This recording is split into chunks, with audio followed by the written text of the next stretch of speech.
ప్రతి సినిమాని మనం డిఫరెంట్ కారణాలతో ఎక్సైట్ అయి చూస్తాం. ఒక మూవీ యొక్క కాంబినేషన్ హీరో, స్టార్ డైరెక్టర్. ఇప్పుడు ఉదాహరణకి మహేష్ బాబు, రాజమౌళి సినిమా వస్తుంది. ఎన్నడూ లేనంత ఎక్సైట్మెంట్ ఉంటుంది ఆ సినిమా పట్ల మనందరికి. అట్లాగే పవన్ కళ్యాణ్, త్రివిక్రమ్ సినిమా పడినప్పుడు, ఇప్పుడు దేవర వస్తుంది, కొరటాల ఎన్టీఆర్. ఇట్లా కొన్ని కాంబినేషన్స్ మనకు బాగా నచ్చుతాయి. అదొక రీజన్. రెండోది, మూవీ రిలీజ్ కు ముందు ఆ సినిమాకి సంబంధించినటువంటి హైప్.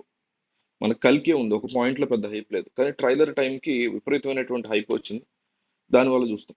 మూడోది, ఆ సినిమా పెద్ద సినిమా అయితే వెళ్ళొచ్చిన తర్వాత ఆడియన్స్ కానీ, ఫస్ట్ డే చూసే అలవాటు ఉన్న వాళ్ళు కానీ చెప్పినటువంటి మౌత్ టాక్, రివ్యూస్ ఇట్లాంటివి బేస్ చేసుకుని చూస్తాం. కానీ కొన్ని సినిమాలు మనం ఒక్కొక్కసారి సినిమాకి వెళ్ళాలనిపించి వెళ్ళి చూస్తాం. అంతే కదా, బోర్ కొడుతుంది, ఏదైనా మంచి సినిమా చెప్పంటారా వెళ్దామని. చాలా అంటే పెద్ద పెద్ద సినిమాలకి ఇందాక చెప్పినవన్నీ వర్తిస్తాయి, కానీ చిన్న సినిమాలు హిట్ అవ్వడానికి ఇదే వర్తిస్తుంది.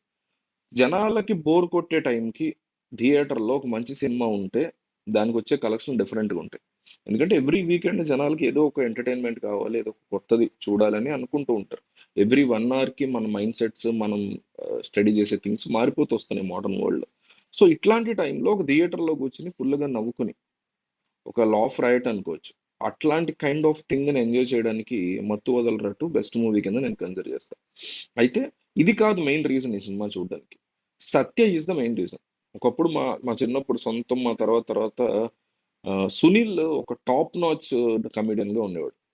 ఎవరు చెప్పారో గానీ నీకు కమెడియన్ గా నువ్వు ఫ్యూచర్ లో అయినా చేసుకోవచ్చు, ఇప్పుడైతే నువ్వు షుడ్ బి హీరో, హీరో అయితే నువ్వు నీ లెవెల్ పెరుగుతుందని ఎవరు చెప్పారో గానీ కొన్ని పర్వాలేదు అనుకునే సినిమాలు తీసాడు.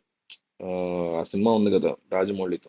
అట్లాంటివి పర్వాలేదు అనుకునే సినిమాలు తీశాడు కానీ తర్వాత అంతా కూడా ఒక స్ట్రీక్ ఆఫ్ ఫ్లాప్స్ తో అసలు కమెడియన్ గాను దూరం అయిపోయి ఫెయిల్ అయిపోయాడు.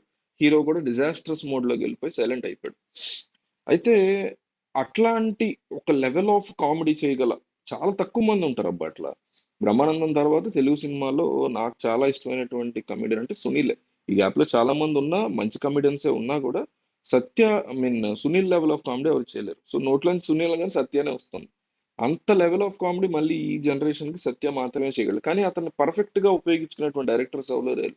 చాలా తక్కువ మంది ఉన్నారు. మీకు ఆ మూవీ సోలో కాదు, ఆ, నా అతని పేరేంటి, రష్మికది, రష్మిక డెబ్యూ మూవీ ఉంటుంది, అందులో చాలా ఎక్సలెంట్ గా వాడుకున్నాడు ఆ డైరెక్టర్. ఆమ్, ఈ ఈ సత్య యొక్క టైమింగ్ ని ఆ కైండ్ ఆఫ్ వాడుకున్న వాళ్ళు చాలా తక్కువ. ఆ, ఇప్పుడు రితేష్ రాణా ఫస్ట్ మతువదలరా పార్ట్ 1 లోను బాగా వాడుకున్నాడు, 2 లో ఇంకా బెటర్ గా సత్యయే వన్ మ్యాన్ షో, సత్య ఈ సినిమాకి హీరో అన్న టైప్ లో ఒక టాప్ నోచ్ లైన్స్ రాశాడు, క్విర్కీ కామెడీ మూమెంట్స్ రాశాడు. సో సత్య ఉన్న స్క్రీన్ మొత్తం కూడా ఒక ఫన్ క్యారెక్టర్ ఏర్పడేలాగా రాశాడు. ఎక్సలెంట్ రైటింగ్, ఓన్లీ సత్య వరకు డెఫినెట్లీ చెప్పుకోవచ్చు. సస్పెన్స్ మూమెంట్స్ కూడా చాలా బాగా హ్యాండిల్ చేశాడు. సో సత్య కోసం మత్తు వదలరాటు ఈ వీకెండ్ లో మీకు మంచి సినిమా చూడాలనుకుంటే, ఫ్రెండ్స్ అయినా ఫ్యామిలీ అయినా, అడల్ట్ బ్యాడ్ కామెడీ ఎక్కడ లేదు, గలీజ్ గా వల్గర్ గా లేదు. సో మీరు ఫ్యామిలీతో అయినా సరే, ఫ్రెండ్స్ తో అయినా సరే ఎంజాయ్ చేయాలి ఈ వీకెండ్, మంచి సినిమాకి వెళ్ళి ఒక 2 గంటలు 3 గంటలు ఎంజాయ్ చేసి రావాలంటే మత్తు వదలరా 2 ఇస్ ద బెస్ట్ చాయిస్. ఆ బెస్ట్ చాయిస్ కి మెయిన్ రీజన్ సత్య. ఈ ఒక్క రీజన్ అని చెప్పా కదా, ఆ ఒక్క రీజన్ ఏంటంటే సత్య కోసం మీరు ఇమీడియట్ గా టికెట్స్ అయితే బుక్ చేసుకుని హ్యాపీగా మత్తు వదలరా 2కి ఈ వీకెండ్ కావచ్చు, ఇవాళ కావచ్చు, ఫుల్ గా వెళ్ళి ఎంజాయ్ చేయొచ్చు. మీకు తెలిసిన వాళ్ళకి పంపించండి ఈ వీడియో. అంతే కదా, తెలిసిన వాళ్ళకి మీ ఫ్రెండ్స్ కి వీడియో పంపించారనుకో, వాళ్ళు కూడా మంచి మూవీ సజెషన్ కాబట్టి వెళ్ళి సరదాగా ఎంజాయ్ చేస్తారు.